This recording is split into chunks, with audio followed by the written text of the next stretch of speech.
19장에서부터 21장까지 114 성경 말씀으로 진행하고 있습니다.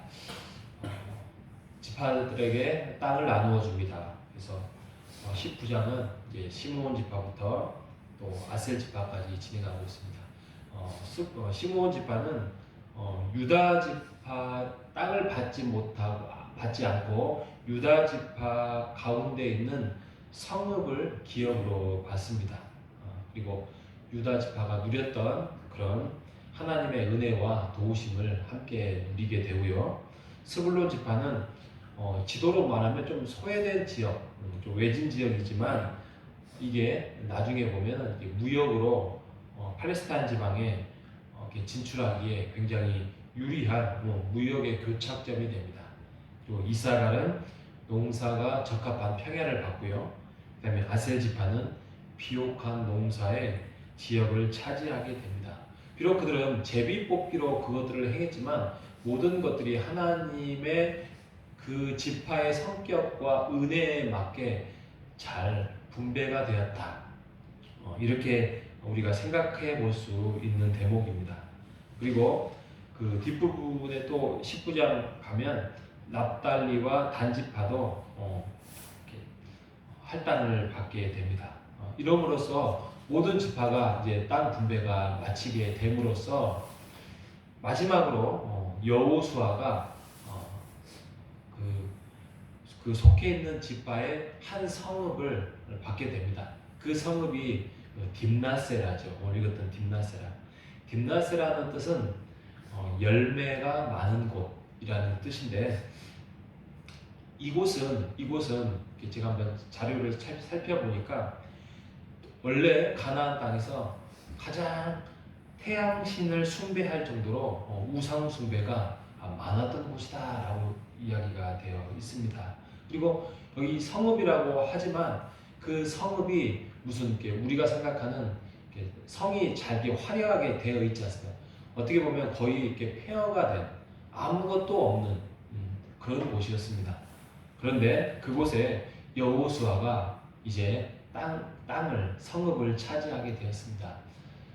이 여호수아의 그 차지한 그곳을 보면 우리가 그 상황을 보면 어떻게 보면 지도자잖아요. 가장 모세 다음으로 수고했고 고생한 광야를 지나왔고 또 힘들었던 지도자로서의 모든 것들을 잘 분배했던 그리고 가나안 땅에 들어가서 고생했던 지도자의 모습이지만 그가 먼저 그 땅을 차지하지 않았습니다.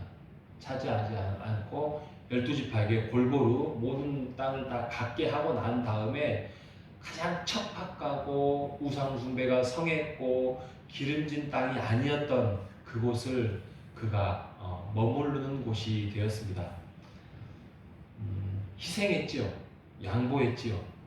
참 이게 겸손한 지도자의 모습이다라고 많은 학자들이 말하고 있습니다. 이게 우리 그리스도인의 모습이라고 저는 확신합니다. 많은 지도자들이 우대를 받습니다. 또 대통령으로서 또 좁게 말하면 교회에서 큰 교회는 큰 교회로서의 우대를 받고 있는데 그것이 이런 여호수아의 모습의 삶을 발자취를 쫓아간다면 교회는 더욱더 복되고 또 더욱더 많은 사람들에게 또 안 믿는 사람들에게 밝게 드러날 수 있을 것이다 라고 생각합니다. 이런 것 같아요. 그러니까 그 그리스도인의 삶의 모습은 이 여호수아가 딥나세라를 차지하는 곳이 복된 곳이 아니었는데 그가 차지함으로써의 그곳이 회복이 일어납니다. 그곳이 기름진 곳이 일어나고 열매가 많아집니다.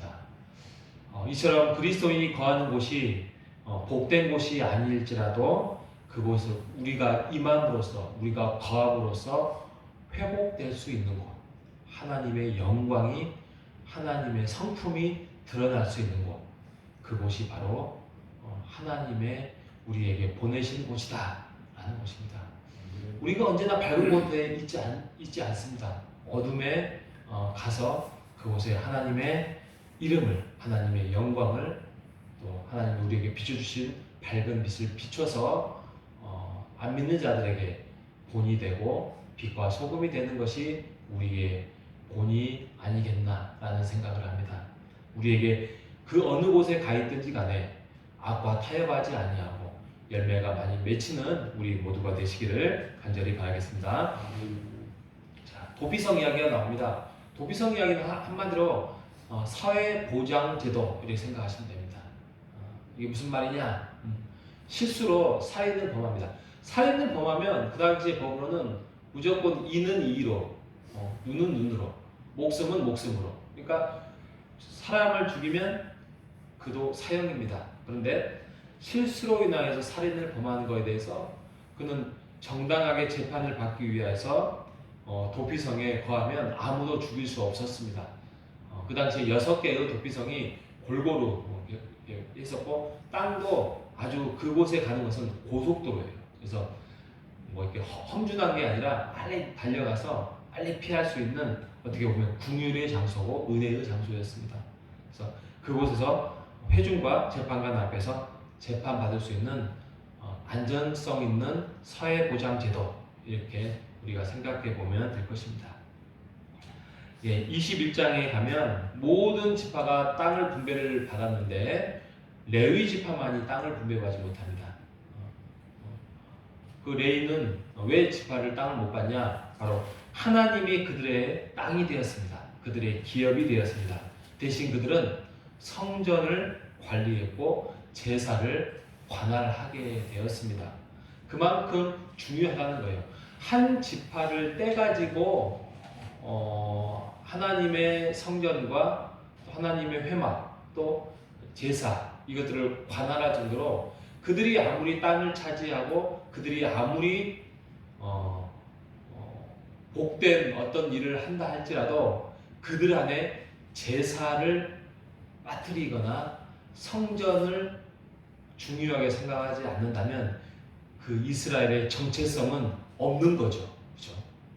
이처럼 우리에게도 우리의 삶에 아무리 부와 가족과 또 땅과 또 직업과 모든 것들이 있다고 하더라도 하나님 앞에 예배가 없어서는 우리가 살 수 없습니다. 하나님과의 관계, 하나님과의 만남 이런 것들이 없다면 그리고 먼저 우리가 예배 앞에 서 있지 않는다면 우리의 정체성은 사라지고 말 것입니다. 하나님은 세상의 가치보다도 하나님의 나라의 가치 속에서 복을 받기를 원합니다. 그래서 레위 지파를 따로 떼가지고 회막을 제사를 관할하게 되었습니다. 그러면 그들은 무엇을 먹고 삽니까? 무엇을 먹고 살죠? 그건 바로 11지파가 먹여 살렸습니다. 아니요, 하나님이 먹여 살린 거죠. 이 11지파에게 어느 정도의 기부를 받게 되었고 또 제사로 인하여서 레위 지파가 또 그것을 차지하게 되었습니다. 그리고 그들에게 거둬들였던 그런 일부의 어떤 목초지를 또 제공을 받습니다. 어쩌면 그들은 이렇게 불만을 했을 수도 있습니다. 아니 우리가 땀을 흘리고 우리가 고생해서 했는데 어떻게 해서 다른 지파에게 우리의 몫을 나눠줄 수 있겠습니까? 이렇게 할 수 있었는데 성경 어디에도 아직까지는 그들을 레위 지파에게 불만을 하거나 이 제도에 대해서 불평을 하거나 반감을 하거나 그런 일이 이루어지지 않았습니다. 그들은 그게 하나님의 말씀으로 받아들이고 책임 있는 자의 모습이다라고 인정하고 갔습니다. 그리고 순종했고 판단했습니다. 배품이 있는 곳에 하나님의 은혜가 있었고 배품이 없다면 또 그만큼 하나님의 은혜가 임하지 못하는 그러한 상황들이 전개되었습니다. 그런데 이제 이게 사사기에 가면 그런 일이 이제 사라지게 됩니다. 그래서 레위가 먹고 사는 문제가 해결되지 못해서 성전의 회막에 머무르지 못하고 먹을 것을 구하러 이제 다른 지파에게 빌붙어서 삽니다. 그래서 한 지파의 소속의 제사장으로 머무르게 되는, 그래서 성전에서 떠나게 되는 그런 어처구니 없는 일이 나중에 사사기에 진행하게 됩니다. 예, 21장 마지막에 모든 지파에게 땅을 배분하고 이제 찬양으로 하나님께 영광을 돌림으로써 각 처소에 평화와 쉼이 이루어졌습니다. 소소한 싸움과 전투가 이루어지고 있었지만 하나님의 약속 속에서 가나안 땅은 이제 차지하게 되었습니다. 우리에게도 진정한 영적인 싸움을 우리가 승리하고 마치고 난 다음에 하나님의 우리에게 영광과 평화와 안식을 허락하실 것입니다. 우리가 그런 영광된 영적인 싸움으로 우리가 나아가야 할 것입니다. 오늘 하루도 그 영적인 싸움에서 우리 성령과 함께 하시는 그러한 자신감과 기쁨을 가지고 오늘 하루도 승리하며 나아가시는 우리 모두가 되시기를 주님의 이름으로 축원드리겠습니다. 아멘.